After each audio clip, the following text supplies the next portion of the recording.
Assalamualaikum warahmatullahi wabarakatuh teman-teman sekalian.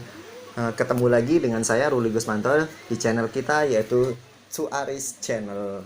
Jadi sebagaimana sebelum-sebelumnya nih, kita hari ini juga akan bahas mengenai kisi-kisi soal yang insya Allah akan keluar pada tes CPNS tahun 2021 nantinya ya teman-teman sekalian. Tetap semangat untuk dipersiapin semua persiapannya sebaik-baik mungkin, termasuk untuk latihan mengerjakan soal, memahami materi.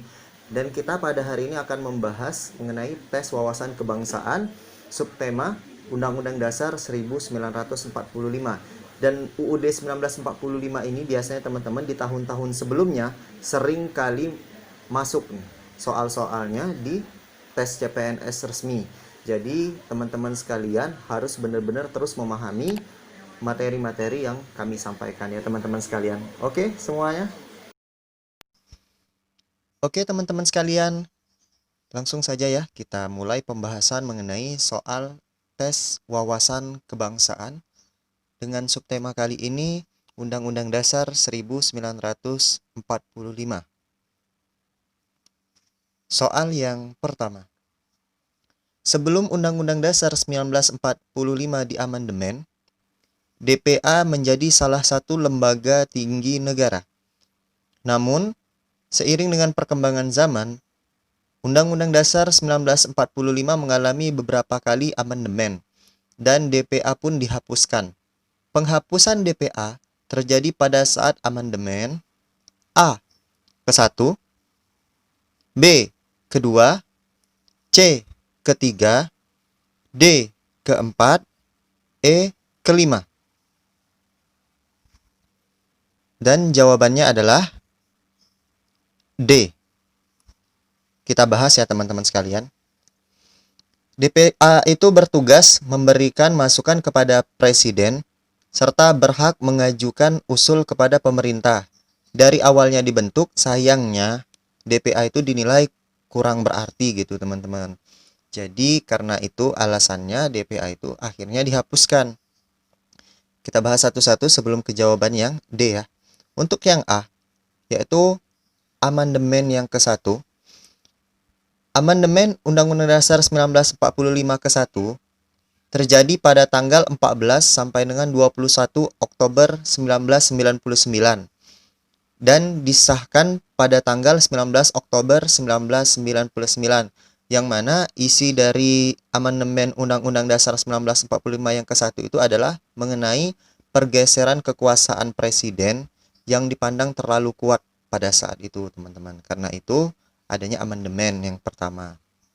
Kemudian untuk yang B, amandemen yang kedua itu terjadi pada tanggal 7 sampai dengan 8 Agustus tahun 2000 dan disahkannya pada tanggal 10 November 2001. Yang inti dari amandemennya yaitu adanya perubahan dari bentuk kedaulatan negara, kewenangan MPR, kepresidenan, keuangan negara, dan juga kekuasaan kehakiman. Kemudian untuk amandemen Undang-Undang Dasar 1945 yang keempat terjadinya pada tanggal 1 sampai dengan 11 Agustus tahun 2002 dan disahkan pada tanggal 10 Agustus tahun 2002. Nah, disinilah adanya keputusan DPA itu dihapuskan. Hal ini berdasarkan keputusan Presiden ya teman-teman sekalian nomor 135 garing M garing 2003 pada tanggal 31 Juli 2003. Untuk yang kelima, sebenarnya nggak ada teman-teman. Amandemen itu cuma batasnya 4. Ini hanya untuk pengalihan jawaban. Kita lanjut ke soal berikutnya. Jadi jawabannya adalah D. Soal nomor 2. Amandemen UUD 1945 dilakukan agar UUD 1945 sesuai dengan perkembangan zaman. Adanya amandemen membuat batang tubuh mengalami perubahan. Setelah amandemen, batang tubuh terdiri atas A. 20 bab, 37 pasal, 194 ayat, 3 pasal aturan peralihan, dan 2 aturan tambahan. B. 16 bab, 37 pasal, 194 ayat, 4 aturan peralihan, dan 2 aturan tambahan serta penjelasan. C. 22 bab, 37 pasal, 2 aturan peralihan, dan 2 aturan tambahan. D. 20 bab, 37 pasal, 4 aturan peralihan, dan 2 pasal aturan tambahan serta penjelasan. Yang E. 16 bab, 37 pasal, 3 aturan peralihan, dan 2 pasal aturan tambahan. Silakan dipilih teman-teman sekalian. Dan jawabannya adalah A. Kita bahas dulu satu-satu. Sebelumnya kita mengetahui dulu, UUD 1945 telah mengalami 4 kali amandemen. Sebelum amandemen, UUD 1945 terdiri dari 16 bab, 37 pasal, 4 aturan peralihan, dan 2 aturan tambahan serta penjelasan. Tuh, poin B itu, yang poin bagian B, artinya sebelum di amandemen. Karena pertanyaannya setelah di amandemen, dan jawabannya adalah yang A, yaitu 20 bab, 37 pasal, 194 ayat, 3 pasal aturan peralihan, dan 2 aturan tambahan. Nih, kalau kita lihat, kalau untuk ngapal bab sama pasal-pasal ini kan susah ya. Jadi kalau kita nemu soal yang seperti ini dan kita pernah memahami materi yang seperti ini, kita cari bab-babnya yang beda. Nah, di sini kan untuk yang beda antara A, B, C, D sampai dengan E, yaitu yang A, B itu ada ayatnya. Nih, gak usah diapalin ayat berapa, yang penting ada ayatnya. Kemudian setelah ayat itu ada 3 pasal aturan peralihan. Itu yang jadi poin yang harus kita pahami. Untuk yang lainnya 16 bab, 20 bab, 37 pasal itu nggak usah dihafal. Cukup ada kata ayat, kemudian setelahnya ada 3 pasal aturan peralihan. Begitu teman-teman sekalian ya, itu tipsnya. Maka jawaban nomor 2-nya adalah yang A. Soal nomor 3. Undang-Undang Dasar 1945 mempunyai beberapa fungsi untuk negara. Sebagai hukum tertinggi, Undang-Undang Dasar 1945 berfungsi sebagai A. Mengikat seluruh warga. B. Sebagai acuan dan alat untuk mengontrol seluruh norma dan peraturan yang berlaku. C. Memuat tugas lembaga negara dan pelaksanaannya. D. Untuk menentukan lembaga negara. E. Menentukan kehidupan negara ke depannya. Silakan dijawab, teman-teman. Dan jawabannya adalah yang B. Kita bahas dulu. Fungsi Undang-Undang Dasar 1945 itu, teman-teman sekalian, sebenarnya ada 3. Yang pertama yaitu, sebagaimana telah ada di soal, yaitu sebagai sumber hukum tertinggi. Kemudian yang kedua itu adalah sebagai salah satu alat untuk mempersatukan bangsa. Kemudian yang ketiga yaitu sebagai pengikat dari NKRI. Jadi, karena salah satu fungsi dari Undang-Undang Dasar 1945 itu adalah sebagai sumber hukum tertinggi di Indonesia, jadi peraturan yang ada di bawahnya harus dibuat berdasarkan Undang-Undang 1945. Hal ini karena Undang-Undang Dasar 1945 itu menjadi dasar dan alat untuk mengontrol seluruh norma dan peraturan yang berlaku. Maka jawabannya yang B gitu. Untuk yang A, mengikat seluruh warga, kemudian memuat tugas lembaga negara dan pelaksanaannya, untuk menentukan lembaga negara, menentukan kehidupan negara, itu bukan bagian dari maksud Undang-Undang Dasar 1945 dengan fungsi sebagai hukum yang tertinggi. Soal nomor 4. Penetapan pertama kali Undang-Undang Dasar 1945 dinyatakan sebagai hukum dasar yang sah dan berlaku di Indonesia dilakukan oleh A.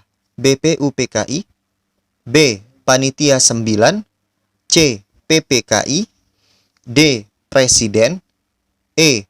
Dewan Konstituante. Silahkan dijawab. Dan jawabannya adalah yang C. Kita bahas dulu. Untuk yang A,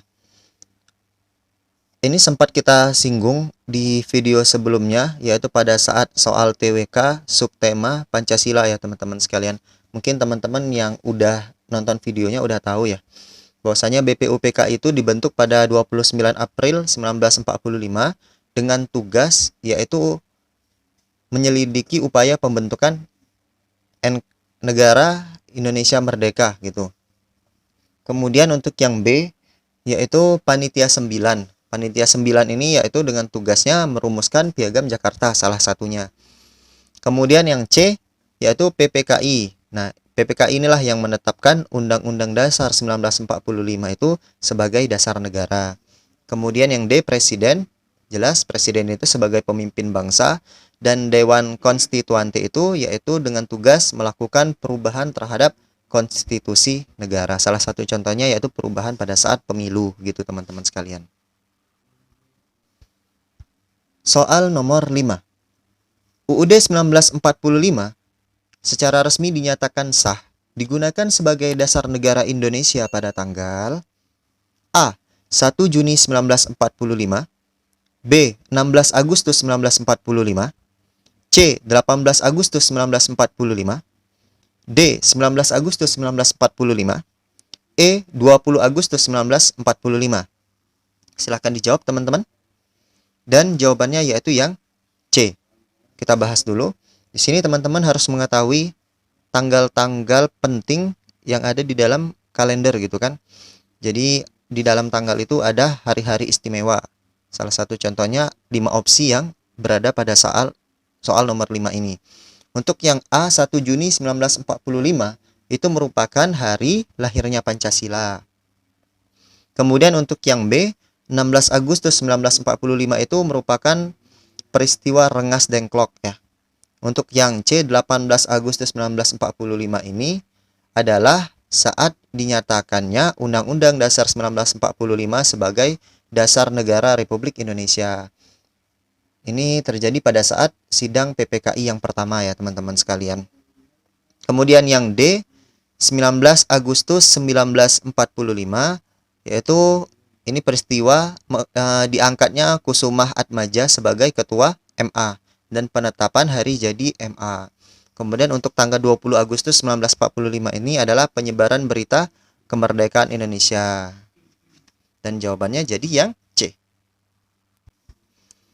Soal nomor 6. Pada saat konstitusi RIS berlaku, alat kelengkapan Republik Indonesia Serikat terdiri atas 6 lembaga. Yang bukan menjadi alat kelengkapan pada masa Republik Indonesia Serikat adalah A. Dewan Pertimbangan Agung Sementara, B. Presiden, C.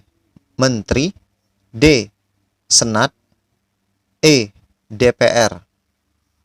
Silahkan dijawab teman-teman. Dan jawabannya adalah yang A. Kita harus mengetahui dulu nih, apa saja alat kelengkapan Republik Indonesia Serikat. Yaitu yang pertama itu Presiden, yang kedua Menteri, yang ketiga Senat, yang keempat DPR, yang kelima MA, yang keenam Dewan Pengawas Keuangan. Jadi yang tidak termasuk alat kelengkapan RIS itu adalah DPAS atau Dewan Pertimbangan Agung Sementara ya teman-teman sekalian. Dan jawabannya jadi yang A. Soal nomor 7. Indonesia telah mengalami beberapa kali fase perubahan konstitusi. Ada masa di mana konstitusi yang digunakan adalah konstitusi RIS. Masa berlakunya konstitusi RIS adalah A. 19 Oktober 1999, B. 5 Juli 1959 sampai dengan 19 Oktober 1999, C. 17 Agustus 1950 sampai dengan 5 Juli 1959, D. 27 Desember 1949 sampai dengan 17 Agustus 1950, E. 18 Agustus 1945 sampai dengan 27 Desember 1949. Silakan dijawab teman-teman. Dan jawabannya adalah yang D. Kita bahas. Konstitusi RIS itu berlaku sejak Ratu Juliana menandatangani Piagam Pengakuan Kedaulatan RIS, yaitu di Amsterdam pada tanggal 27 Desember 1949. Jadi teman-teman, Ratu Juliana itu adalah Ratu Belanda ya. Itu harus dipahami. Jadi jawabannya yang ada 27 Desember 1949 adalah yang D, yaitu sampai dengan secara terperincinya sampai dengan 17 Agustus 1950. Soal nomor 8. Pemerintahan RIS menganut sistem kabinet parlementer, di mana kebijakan dan tanggung jawab kekuasaan pemerintah berada di tangan menteri, baik secara bersama maupun individual. Pada masa ini juga dikenal sistem perwakilan bikameral, yaitu A. Presiden dan DPR, B. Senat dan DPR, C. Presiden dan Senat, D. MPR dan MPR, E. MPR dan Presiden. Silakan dijawab teman-teman. Dan jawabannya yaitu yang B. Kita bahas dulu, apa sih sistem bikameral itu? Jadi sistem bikameral itu adalah praktek pemerintahan yang menggunakan dua kamar gitu teman-teman. Dua kamar itu maksudnya ya legislatif dan parlemen. Jadi pada saat konstitusi RIS berlaku itu adanya yaitu ya Senat dan DPR. Maka jawabannya yang B. Soal nomor 9. Pada saat berlakunya UUD 1945 pertama kali, yang berkedudukan sebagai pembantu presiden adalah A. Senat, B. Menteri, C. Komite Nasional, D. Perdana Menteri, atau E. DPR. Silakan dijawab teman-teman. Dan jawabannya yaitu yang C. Ya, kita ketahui bahwasanya pada saat berlaku pertama UUD 1945 itu yang menjadi pembantu presiden itu adalah Komite Nasional ya teman-teman sekalian. Karena saat itu belum ada MPR dan DPR. Jadi jawabannya yang C. Soal nomor 10. Penyediaan fasilitas pelayanan kesehatan dan fasilitas pelayanan umum yang layak menjadi tanggung jawab negara. Hal ini sesuai dengan pasal A. 33 ayat 4, B. 31 ayat 3, C. 34 ayat 3, D. 34 ayat 2, E. 33 ayat 3. Silakan dijawab teman-teman. Dan jawabannya yaitu yang C. Untuk kategori soal nomor 10 ini sebenarnya ini harus banyak pemahaman ya teman-teman. Karena kalau kita mahamin TWK itu memang banyak sekali yang hubungannya dengan teori seperti itu kan. Harus kita banyak-banyak baca, banyak-banyak memahami. Sebenarnya nggak harus dihafal tiap-tiap pasalnya, harus dicari kata-kata kuncinya. Kita coba ya. Untuk yang A 33 ayat 4. Jadi pasal 33 ayat 4 UUD 1945 itu teman-teman lebih ke arah intinya yaitu tentang perekonomian nasional gitu. Sedangkan untuk yang B 31 ayat 3 itu lebih ke dalam hal penyelenggaraan satu sistem pendidikan nasional yang meningkatkan keimanan dan ketakwaan, lebih ke arah agama yaitu ya, aspek ketuhanan. Kemudian yang C yaitu 34 ayat 3. Pada pasal 34 ayat 3 ini barulah mengenai penyediaan fasilitas pelayanan kesehatan dan fasilitas pelayanan umum yang layak. Karena itu jawabannya yang C. Untuk yang 34 ayat 2 itu yaitu tentang sistem jaminan sosial, teman-teman. Untuk yang E 33 ayat 3 itu tentang minyak dan gas bumi yang merupakan kekayaan nasional yang harus dipegang dan dikuasai oleh negara. Itu dia tadi teman-teman, 10 soal dari tes wawasan kebangsaan untuk subtema Undang-Undang Dasar 1945. Jadi inti dari tes TWK pada saat UUD 1945 ini adalah ketelitian kita, pemahaman kita mengenai materi-materi tentang wawasan kebangsaan, dan biasanya memang yang UUD 1945 ini selalu keluar nih dalam tes CPNS.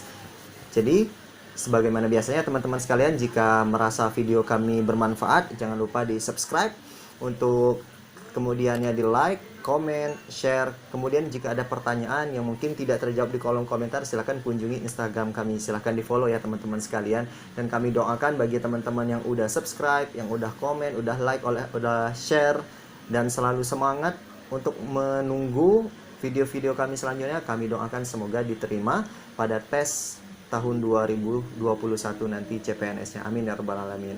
Assalamualaikum warahmatullahi wabarakatuh teman-teman.